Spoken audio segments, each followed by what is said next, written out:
What do you do when the people who love you are the same people who cage you? When your own family looks at you and says, your dreams are over, your life is decided, sit down and be quiet. Most people give up. They fold. They disappear. But Maya Collins did something different. She picked up a flashlight, opened a notebook, and decided that as long as she was breathing, she was not finished.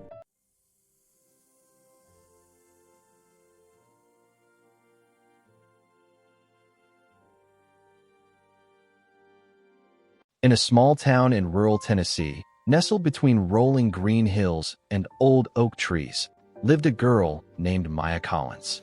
She was 15 years old, with deep brown eyes that always looked like they were searching for something just beyond the horizon.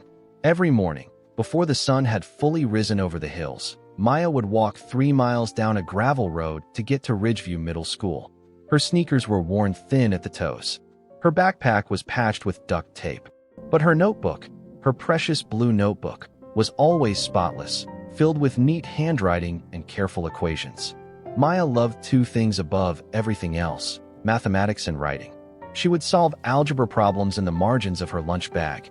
She would write short stories on the backs of grocery receipts. Her English teacher, Mrs. Patricia Holt, once told the entire class, "I have been teaching for 22 years, and Maya Collins writes like someone twice her age." Maya blushed when she heard that, but deep inside, she held those words like a small, warm flame. When classmates asked what she wanted to be, Maya never hesitated.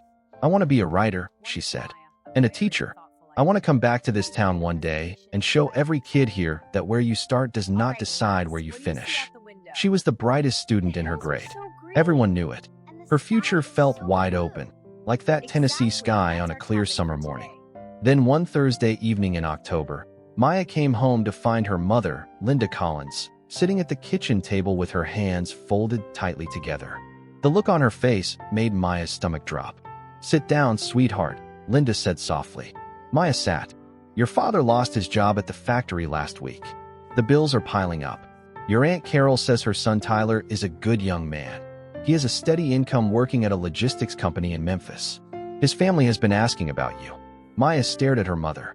"Mom, I'm 15. You'll be 16 in 4 months. And Tyler is 20.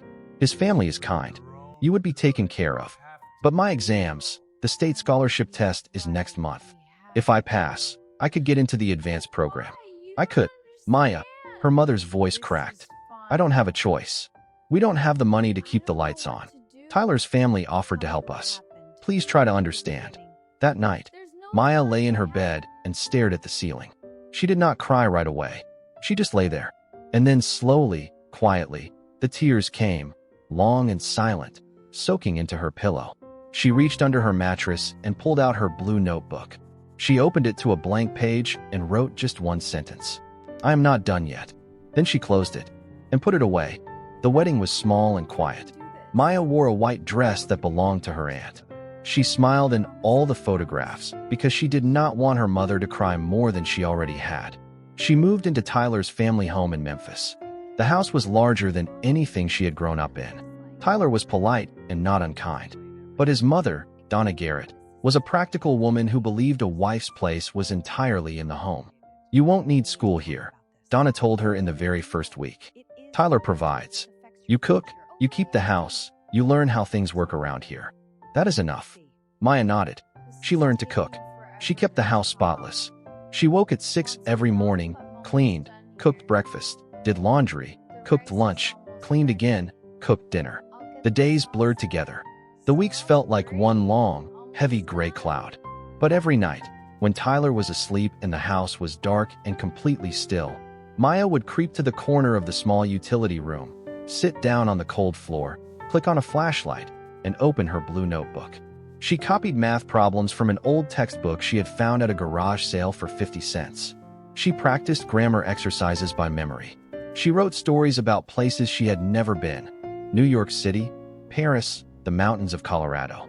She wrote about a girl who kept going, and she whispered to herself again and again in the quiet dark, "I am not done yet." 6 months after Maya arrived in Memphis, Tyler's grandfather came to stay with them. His name was George Garrett. He was a retired high school principal from Nashville, 71 years old, with white hair, wire-rimmed glasses, and a quiet habit of always carrying a paperback book in his shirt pocket. One evening, Donna was out visiting a neighbor and Tyler was working late. George was sitting in the living room reading when he noticed something. A faint light, coming from under the utility room door. He walked over. He knocked gently. There was a scrambling sound inside. Then silence. "It's just me, Maya. It's George."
He said simply. And so they began. George taught her algebra, geometry, and eventually the basics of calculus. He pulled out his worn writing guide and made her work through every exercise. He gave her novels from his suitcase, classics that she had never formally studied. And after each one he asked her the same question, "Don't just tell me what happened. Tell me what it meant." Maya would think carefully. Then she would answer. And George would listen, really listen, in a way that no adult had listened to her in a very long time. Some evenings Maya laughed and said, "George, you are harder than any teacher I ever had." He would smile back and say, "And you are my best student in 30 years of teaching. Don't waste it." Tyler noticed his wife studying at the kitchen table every evening. He said nothing for weeks. But one night he sat down beside her, looked at the books spread across the table, and said quietly, "Granddad says you're exceptional." He paused. "I'm sorry. I know this wasn't what you wanted. I know you had plans." Another pause. "I don't want to be the reason you stop." Maya held his gaze for a long moment. "Then don't be," she said. He nodded. And from that night on, the kitchen table belonged to both of them. Tyler reading his work manuals, Maya studying beside him, the lamp burning warm between them. A year passed. Maya took her GED exam on a rainy Tuesday in April. George drove her. He did not say much on the way there. He just kept both hands on the steering wheel and occasionally glanced over at her with a small, steady nod, as if to say, "You are ready." The exam took 4 hours. Maya walked out of the testing center into the gray afternoon light. George was waiting by the car with 2 cups of gas station coffee. "How was it?" he asked. "I finished early," she said. George smiled, a big, full, warm smile that changed his entire face. "That's my girl." 3 weeks later, the results arrived in the mail. Maya had passed with the highest possible score in all 4 sections. She ran to find George in the backyard. "Perfect scores," she said, holding up the letter. Her voice was trembling. George stood up slowly from his chair and read the letter carefully. Then he looked at her over the top of his glasses and said 4 words. "Now we apply to college." George had connections built over 30 years in education, and he knew exactly how things worked. He sat with Maya for weeks, helping her complete applications, write personal statements, and request fee waivers. Maya wrote her essay about the utility room and the flashlight and the blue notebook. She wrote about the gravel road and the worn sneakers. She wrote about the woman she was still becoming and the woman she had always planned to be. George read her final draft.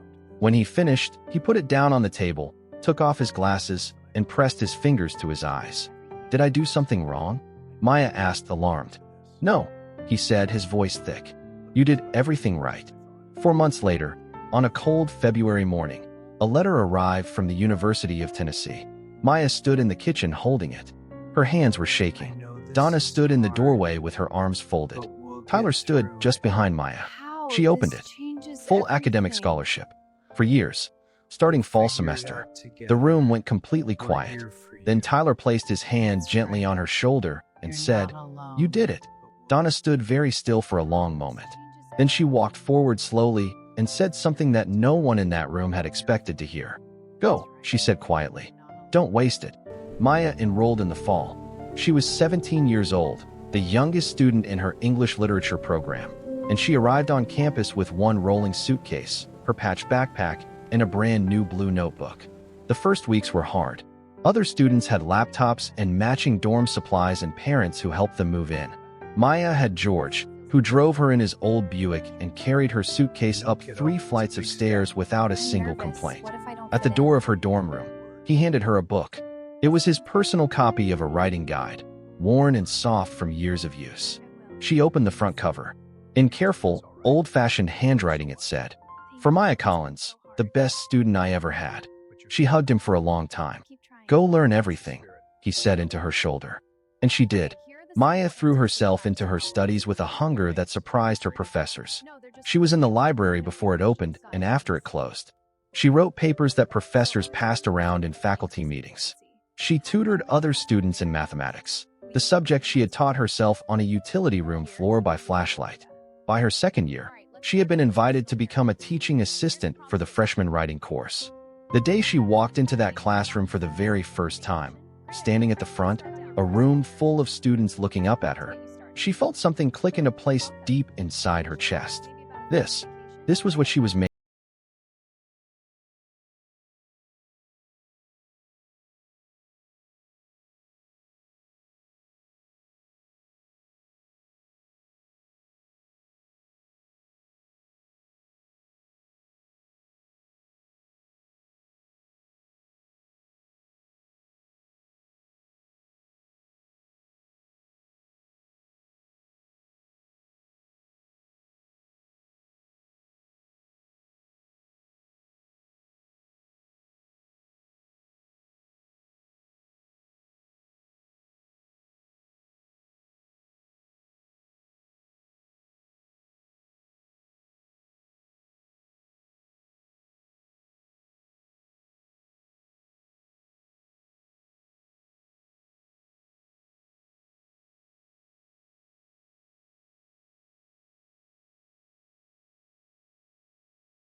I want to ask you something. How many of you have been told, by someone, anyone, that you are not smart enough, that you don't belong here, that where you come from decides where you can go? Slowly, almost half the hands went up. Maya nodded. "I raised my hand too," she said. "Every single day for 2 years. And I want you to know something. Those people were wrong. About you. About me. About every single person who ever sat in a room like this one and wondered if they were enough." She opened the blue notebook. "This is where I did my homework when no one believed I should have homework anymore. I want you to start your own notebook today. Write just one sentence about who you are when nobody else is watching." The room went quiet. And then, slowly, 24 teenagers reached for their pens. 2 years into her teaching career, Maya noticed a girl sitting outside her classroom door after school. The girl looked about 14, clutching an old paperback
yours.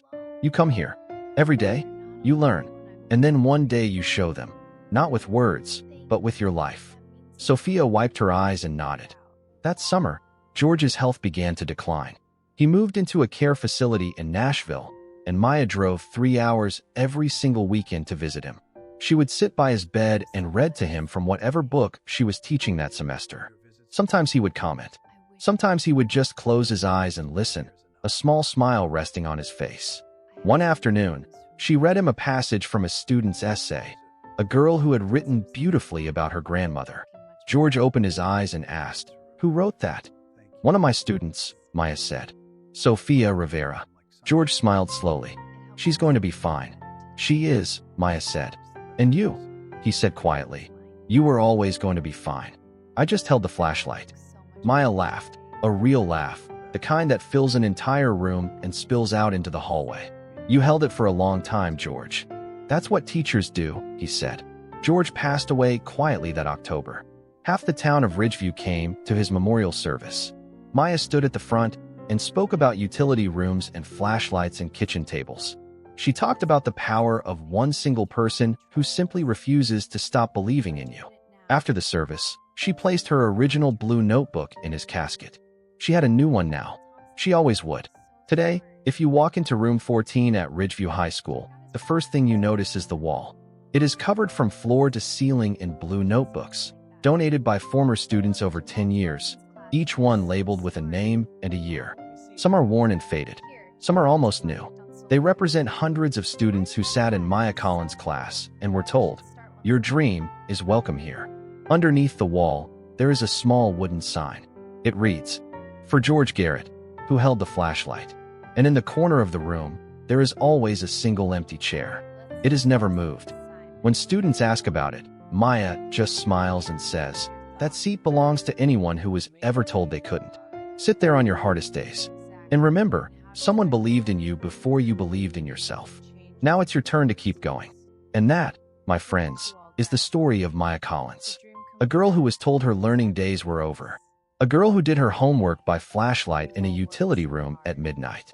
A girl who earned a full scholarship, became a teacher, and came back to the same small town to light the way for every child who sat where she once sat. But none of it, not one single chapter of that story, would have happened without George Garrett. A man who saw a light under a door. A man who chose to knock. A man who simply refused to look away. So I want to ask you something before you go. Who has been your George? Who is the person in your life? A parent, a teacher, a grandparent, a stranger, who knocked on your door when you were hiding? Who held the flashlight for you when everything felt dark? Write their name in the comments below, because they deserve to be remembered. And if this story moved you, if it gave you even one small moment of courage or hope today, then please do one thing right now. Hit the like button. It takes 1 second, and it helps this story reach someone else who needs to hear it tonight. Subscribe to this channel so you never miss a story like this one. Every week we bring you real, human, heartfelt stories that remind you what people are truly capable of. Share this video with one person in your life, a friend, a daughter, a sister, a student, anyone who needs to be reminded that their dream is still alive, that it is not too late, that the flashlight is still on. Because somewhere right now, there is a girl sitting on a cold floor in the dark, doing homework that nobody told her to do, just waiting for someone to knock. Be the person who knocks. We will see you in the next story.